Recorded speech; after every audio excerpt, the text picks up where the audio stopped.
짧게 한 말씀 드리면 어저께는 진주 고성 향후에도 오셨고 서울에 있는 재경 고성 향후에 분들이 오셔가지고 자이산, 옥천사 관광하시고 어디 장날이라 고성시장에서 많은 물건들도 사가셨던 모양입니다.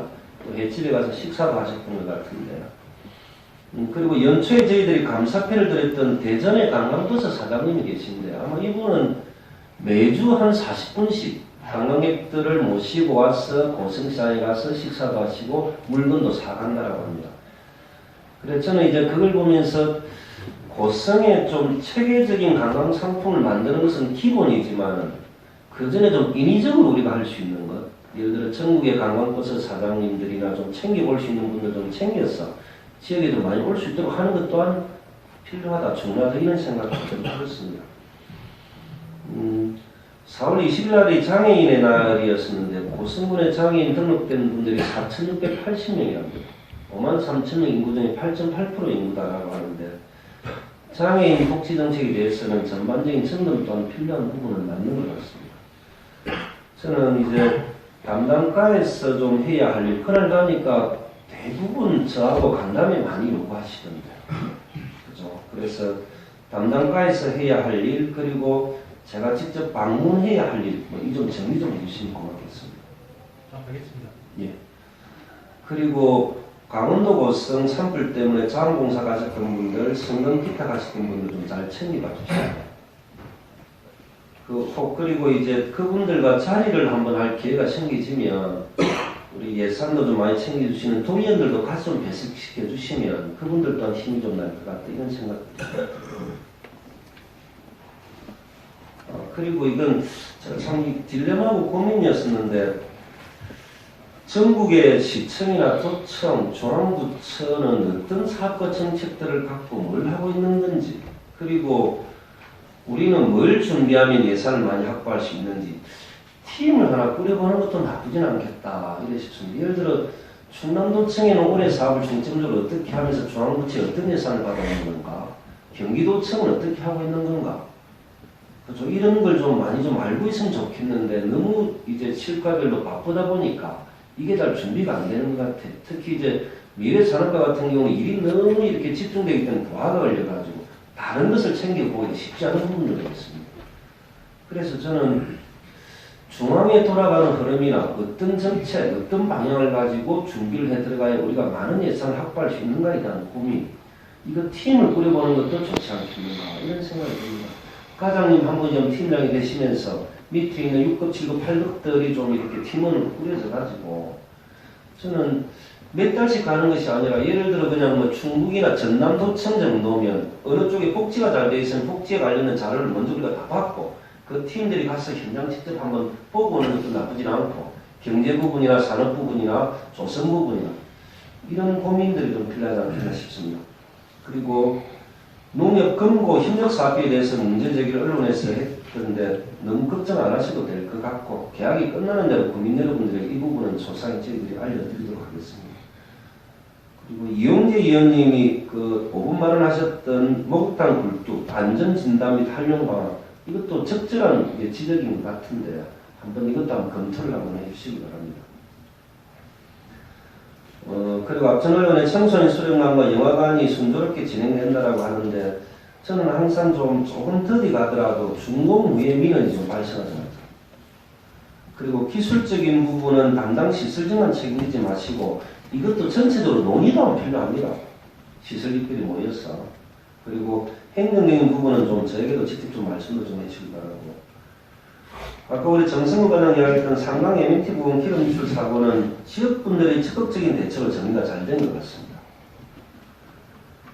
그리고 저는 고성의 해경파출소장이 도의 액을 복구하는 모습들을 보면서 이건 지휘 시스템에 좀 문제가 있다고 저는 봅니다. 고성의 해경파출소장이 이것도 부탁하나 저것도 부탁하나 계속 전화를 하지만 그쪽은 지역 실정 사정을 잘 모르니까 자기 입장들만 이야기하는 것이 많았어. 저는 군청과 도청, 해경이 하나가 되는 도방제협의체 이게 구성이 좀 필요할 것 같습니다. 이게 있어야만 일사불란하게 초기 대응할 수 있도록 좀 청장과 도지사는 제가 직접 만날 테니까 정성과인 좀 이거 좀 챙겨봐 주시고 그리고 보고할 때는 경미한 사고다라는 이야기는 하지 않는 것이 좋습니다. 바다 사고는 경미한 것이는 없다라고 봅니다. 처음에 저는 보고받을 때 경미하다라고 이야기 들었었는데 절대 바다 사고는 경미한 것이 없으니까. 그리고 이건 전체적으로 한번 고민이 필요한데 며칠 뒤면 5월 1일 날입니다. 메이데이 노동절이라고 그러는데 금융권과 유치원이 쉬기 때문에 행정과 그리고 이제 우리 공무원들 중에 초등학생 이하 학부모 공무원들이 많이 힘들 수도 있는 자녀 돌보기 때문에 어떻게 하면 좋은지 초등학생 이하 학부모님들은 5월 1일 날 정도 하루를 쉬고 그날 쉬지 못하는 공무원들은 어버이날에 쉬는 것이 맞는 건지 우리 부군수님 하시는 말씀이 도청은 10일간만 연가수당을 주기 때문에 연가로 대체해도 된다라고 하는데 우리는 20일간 연가수당을 다 준다라고 그렇게 저는 들었습니다. 실제로 보면은 청와대나 중앙부처도 강제 연가 쓰게끔 다 이렇게 하는데 왜 고성군은 그렇게 하지 않았는지 저는 참 잘 모르겠습니다.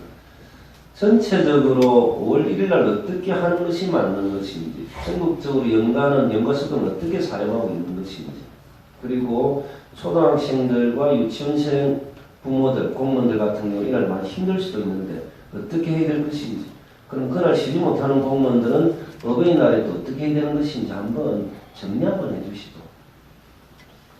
지금 상황이 고용위기 지역, 산업위기 지역이라는 부분도 있기 때문에 과연 우리 공무원들이 이런 날에 쉬는 것이 국민들이나 언론에서 봐서 적절한 것인지 아니면 부작용은 있지 않을 것인지.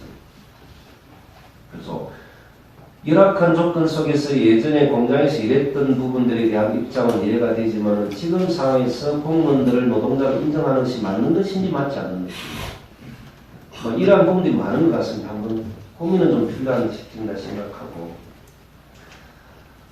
그리고 전에 행정과에 한번 말씀드렸었는데 시설직들과 계약 담당자분들은 혹여 이제 우리 상호수도 사업소 같은 경우도 10년 전부터 써왔던 나름대로 공법 이런 것들이 있을 거지 않습니까? 그렇죠? 유지관리 차원에서는 그게 적절할 수 있겠지만 지금 시기에 그것이 효율적인 것인지 경제적인 것인지 지역에 도움이 되는 것인지 이런 부분들에 대해서는 그리고 조달과 간급 자재에 관련된 부분도 이전에 써왔다고 해서 무작정 그대로 쓰는 것이 맞는 것인지에 대한 한번 시간 한번 내서 현지 출장도 한번 다녀오시고요.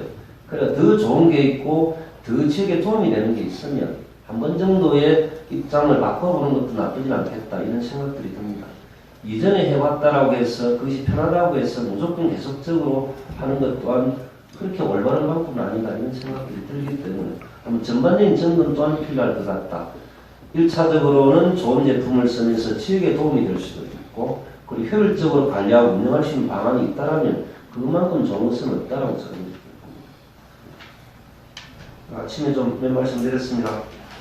4월달은 다 너무 바쁜 것 같습니다. 건강을 조심하시기 바랍니다. 고맙습니다.